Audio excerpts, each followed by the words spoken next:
नमस्कार दोस्तों, अब इसे आप विडंबना कह सकते हैं या नियति, लेकिन किसी भी आर्टिस्ट या राइटर के जीवन में उसके सभी रचनाओं में से सबसे सर्वश्रेष्ठ रचना बनाने का आभास और ज्ञान उसे अमूमन कई सालों बाद ही मिलता है।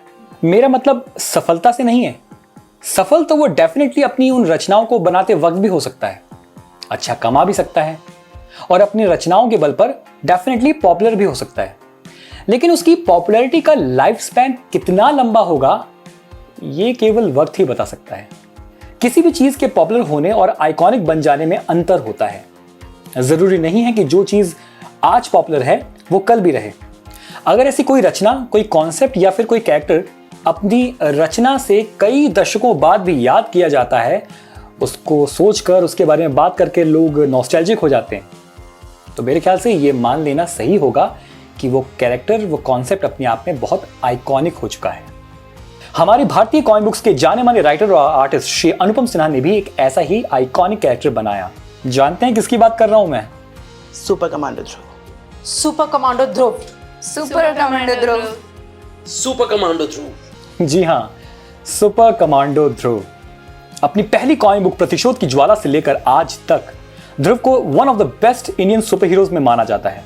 अब हम सभी जानते हैं कि ध्रुव में कोई सुपर पावर नहीं है और एग्जैक्टली यही उसकी सबसे बड़ी खासियत है। अपने विलक्षण बुद्धि के बल पर वो बड़ी से बड़ी समस्या का समाधान कर लेता है। Like there are various super heroes, ठीक है। मैंने ऑलमोस्ट उस समय में जितने भी सुपर हीरोज की कॉमिक्स आती थी मैंने सारी पढ़ी है, and you know super commando Dhruv is one of my favourite super hero. उसकी सबसे अच्छी बात जो सुपर हीरो के अंदर जो है ना, you know he is super hero from here, he don't have any super power.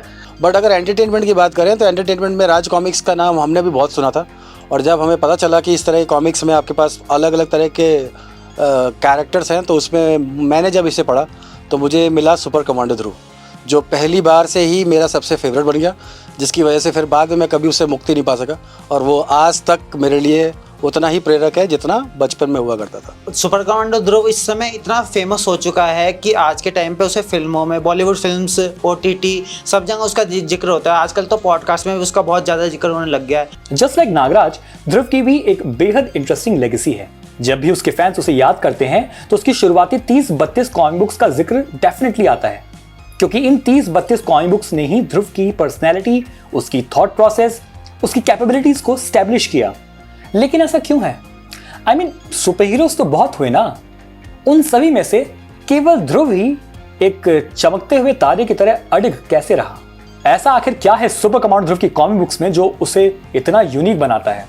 अब पढ़ने का ऐसा जुनून उस टाइम पे आप यकीन नहीं करोगे, चाहे मुझे रेंट पे लेके आना पड़े या फिर किसी से मांगनी पड़े अपने दोस्तों से, या फिर वो खरीद के लानी पड़े, तो उस टाइम पे मैं मानता हूँ कि super commando Dhruv one of my favourite character में से रहा है, और आज भी मैं उसको पढ़ता हूँ। नहीं, मैंने तो नहीं पढ़ी, पर मेरे बड़े भैया पढ़ते थे सुपर कमांडो ध्रुव की कॉमिक्स। मैंने इनफैक्ट अभी खुद अपने बेटे को एक कॉमिक्स का बंडल ला के दिया है, जिसमें बिल्लू पिंकी, सुपर कमांडो ध्रुव, चाचा चौधरी ऑफ कोर्स, तो ये कुछ थी जो हम भी अपने टाइम पे पढ़ा करते थे। इस लेगेसी की शुरुआत लेट 80s में हुई, जब राज कॉमिक्स ने श्री अनुपम सिन्हा को अपने साथ काम करने के लिए कन्विंस किया। तब तक नागराज की शुरुआत 1986 में हो चुकी थी। 1980s तक ज्यादातर कॉमिक बुक सुपर हीरोज को भारतीय फिल्मों के हीरोज की तरह यंग मैन की एज का दिखाया जाता था। Super heroes like Phantom, Mandrake, Flash Gordon, या फिर भारत में ताऊजी, चाचा चौधरी, फौलादी सिंह, भूतनाथ, ये सभी 30s, 40s या 50s की एज ब्रैकेट में फिट होते हैं। There was no young boy superhero in Indian comic books, only the sidekicks। और इस तरीके से शुरुआत हुई ध्रुव की, जिसका जन्म जुपिटर सर्कस में हुआ, जिसके माता पिता राधा और श्याम जुपिटर सर्कस के स्टार एक्रोबैट्स थे, जिनकी एक साजिश के चलते सर्कस में लगी आग से मौत हो जाती है। 16-17 साल की उम्र में ध्रुव अपने परिवार को खत्म होते देखता है। वह उनके कातिलों से बदला तो ले लेता है, लेकिन यह भी समझ जाता है कि उसके जीवन का उद्देश्य सिर्फ अपने प्रतिशोध की ज्वाला को खत्म करना नहीं, बल्कि इस दुनिया में ऐसे सभी अपराधियों को रोकना है। और इसी के साथ शुरू हुआ ध्रुव का वो सफर जो आज भी जारी है। जिसमें ध्रुव के सैकड़ों दोस्त और दुश्मन दोनों बने, जिसमें कभी तो ध्रुव के भविष्य और कभी अतीत के रहस्य खुले। अब देखिए, ये तो मानना ही पड़ेगा कि श्री अनुपम सिन्हा का एक टीनेजर को मेन कैरेक्टर बनाना, मेन सुपर हीरो बनाने का आइडिया बहुत ही जबरदस्त तरीके से काम कर गया। ध्रुव वॉज एन इंस्टेंट सक्सेस। ध्रुव की कई शुरुआती कॉमिक बुक्स में सुपर विलेंस अक्सर ध्रुव को एक साधारण लड़का समझकर अंडर एस्टिमेट करते थे, और एग्जैक्टली यही कॉन्सेप्ट रीडर्स को पसंद आता था, क्योंकि इसी के जरिए यह दिखाया जाता था कि ध्रुव अपने तेज दिमाग के जरिए बड़े से बड़े सुपर विलेन को भी धूल चढ़ा सकता है। पाठकों के लिए ध्रुव से रिलेट कर पाना ज्यादा आसान होता था। अगर ध्रुव कर सकता है तो मैं भी कर सकता हूं। उसके लिए सांपों की एटॉमिक एनर्जी या किसी चमत्कारी तलवार की जरूरत नहीं है। ध्रुव की कई कॉमिक बुक्स इस बात की गवाह हैं, और हर फैन के पास इस बात को प्रूव करने के लिए उनकी अपनी फेवरेट कॉमिक बुक है। साइंस का स्टूडेंट होने की वजह से श्री अनुपम सिन्हा ने ध्रुव की कहानियों में साइंटिफिक एलिमेंट्स रखे। उसके पास अगर सुपर पावर के नाम पे बोलते थे कि वो यूटिलिटी बेल्ट था, अगेन वी से यूटिलिटी बेल्ट, राइट, जिससे रस्सियां निकल जाती है, कुछ भी ऐसी चीजें। तो कहीं ना कहीं हम जो आम इंसान हैं, हम भी तो ऐसे ही हैं। हम अपनी पर्सनल लाइफ में कुछ और हैं, हम अपनी प्रोफेशनल लाइफ में, वर्क कल्चर में हम कुछ और तरीके से काम करते हैं, लेकिन ये सारा डिविजन जो हमारा होता है ना, सब दिमाग के अंदर होता है। And this is how the Dhruv was made and this is how he actually performs, right? जिसमें कि हमने बहुत बार नागराज और ध्रुव का एक कॉम्बिनेशन देखा है। लाइक उसमें भी लगता था कि नागराज के पास चलो कुछ अलग माइथोलॉजिकल रीजन की वजह से कुछ अलग सुपर पावर है, बट अगेन उसको ध्रुव की जरूरत पड़ती थी। सोसाइटी के बीच में सर्वाइव करना है तो आपको ऐसे लोग चाहिए अपने साथ, राइट? तो वो जो एक नौसिखिया लड़का जो इस तरीके के कोट्स कहे जाते थे उसको ध्रुव को, एंड एट द एंड उसकी हेल्प के बिना मतलब हम लोग सुपर विलेंस को हरा भी नहीं पा रहे थे। आज की डेट में ऐसे कई सारे फैंस सामने आते हैं जो बताते हैं कि बचपन में ध्रुव की कॉमिक बुक्स पढ़कर उनका इंटरेस्ट साइंस में बढ़ा, और आज की डेट में ऐसे कई सारे फैंस इंजीनियर्स हैं, आईएएस ऑफिसर्स हैं, आर्टिस्ट्स हैं। तो चलिए, अब बारी आती है द ड्राइंग हाउस की कॉमिक बुक रिकमेंडेशन की। तो बात अगर सुपर कमांडो ध्रुव की कॉमिक बुक्स की है, तो यह बात तो बिल्कुल डन है कि कोई भी 30-32 कॉमिक बुक्स जो शुरुआती ध्रुव की कॉमिक बुक्स आई थी उनके नाम आपको सजेस्ट कर सकता है। और यही वजह है कि इस वक्त फिलहाल हम उन 30-32 कॉमिक बुक्स में से कोई भी नाम आपके सामने नहीं रखने वाले हैं। और आज मेरी रिकमेंडेशन है सुपर कमांडो ध्रुव की बाल चरित सीरीज। जी हाँ दोस्तों, 2015 में शुरू हुई ये सीरीज 2019 तक कंटिन्यू हुई, जिसमें 6 अलग अलग पार्ट्स दर्शकों के सामने, पाठकों के सामने आए। ये सभी कॉमिक बुक्स श्री अनुपम सिन्हा के द्वारा बनाई गई हैं, just like the rest of the 95% comic books. और इस सीरीज में ध्रुव के अतीत से जुड़े कुछ अनजाने अनकहे पहलुओं को दिखाया गया है, कुछ ऐसे राज जो ध्रुव की बायोलॉजिकल मदर राधा से जुड़े हुए हैं। बाल चरित सीरीज स्पेशल इसलिए भी है क्योंकि इसमें सुपर कमांडो ध्रुव, उसकी बहन श्वेता, कमिश्नर मेहरा और उनकी वाइफ जो कि ध्रुव के स्टेप पेरेंट्स हैं, उनके बीच की केमिस्ट्री को काफी सिनेमैटिक ढंग से दिखाया गया है। इसी के साथ ध्रुव का सामना हंटर्स नाम के एक अंतरराष्ट्रीय कॉन्ट्रैक्ट किलर सिंडिकेट से होता है।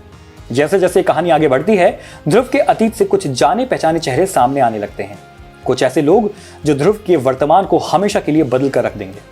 बस अब बाल चरित सीरीज के बारे में इससे ज्यादा मैं नहीं बोलूंगा, बिकॉज इसके आगे जो कुछ भी मैं बोलना शुरू करूंगा वो स्पॉयलर्स बन जाएंगे। लेकिन देखिए, एक बात तो डन है, सुपर कमांडो ध्रुव आप और मैं जिस रीजन से पसंद करते हैं, और सैकड़ों लाखों फैंस, पाठक, रीडर जिस तरीके से ध्रुव को पसंद करते आए हैं, उससे अपने आप को अटैच करते आए हैं, जिस तरीके से ध्रुव की बुद्धिमत्ता के पीछे हम सभी कायल हैं, कहीं ना कहीं इस तरीके की कहानियां, जो ध्रुव की जो कॉमन कहानियां चल रही हैं, जिस तरीके से हर कहानी में एक सुपर विलन आता है, एक चैलेंज सामने आता है, ध्रुव उस चैलेंज को पूरा करता है, उससे जब हटकर हमें कुछ देखने पढ़ने को मिलता है तो डेफिनेटली वो इंटरेस्टिंग तो होगा ही। और जब वो स्वयं अनुपम सिन्हा द्वारा बनाया गया हो तो हम एटलीस्ट ये एक्सपेक्ट कर सकते हैं कि हमारा ध्रुव वापस हमें मिल रहा है एक नए तड़के के साथ में, नई कहानी के साथ में। और मेरा कहना है कि बाल चरित सीरीज वही एक नया तड़का है, एक नया ट्विस्ट है जो कि काफ़ी समय बाद पाठकों के सामने आया है। मैं ये भी बताना चाहूँगा कि मेरे पास आज तक कोई भी कलेक्टर्स एडिशन इसका मौजूद नहीं है। मेरे पास इसके पेपर बैग्स और एक आध मैंने हार्ड बाउंड्स खरीदे थे, सिंगल हार्ड बाउंड्स, वो मेरे पास आज भी मौजूद हैं, और इसी में मैंने ये पूरी सीरीज़ को पढ़ा है।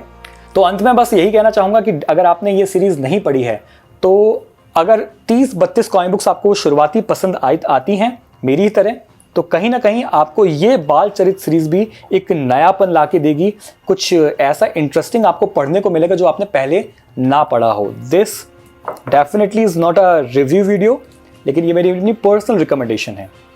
ध्रुव एक ऐसा किरदार, एक ऐसा कैरेक्टर जो कहीं ना कहीं आप में है, मुझ में है। एक ऐसा कैरेक्टर जो ये एहसास दिलाता है कि हमारे पास सुपर पावर ऑलरेडी मौजूद है, हमारी इच्छा शक्ति के रूप में, हमारी बुद्धि के रूप में। ईश्वर ने हमें ऑलरेडी वो सुपर पावर्स दी हैं, उसके लिए हमें हवा में उड़ने की या गायब होने की जरूरत नहीं है।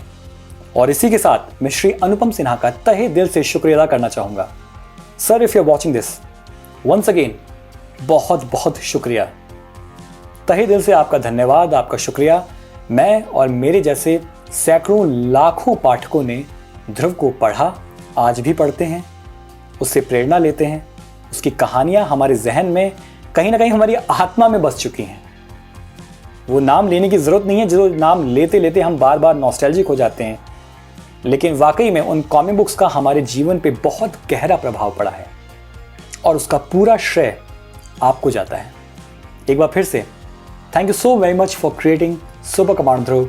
Thank you so very much for changing our lives. आपका बहुत बहुत धन्यवाद। So this was the video, guys. Thank you so very much for watching this video. Like it, subscribe to the channel, share the video with others. Thank you so very much. Goodbye and God bless you.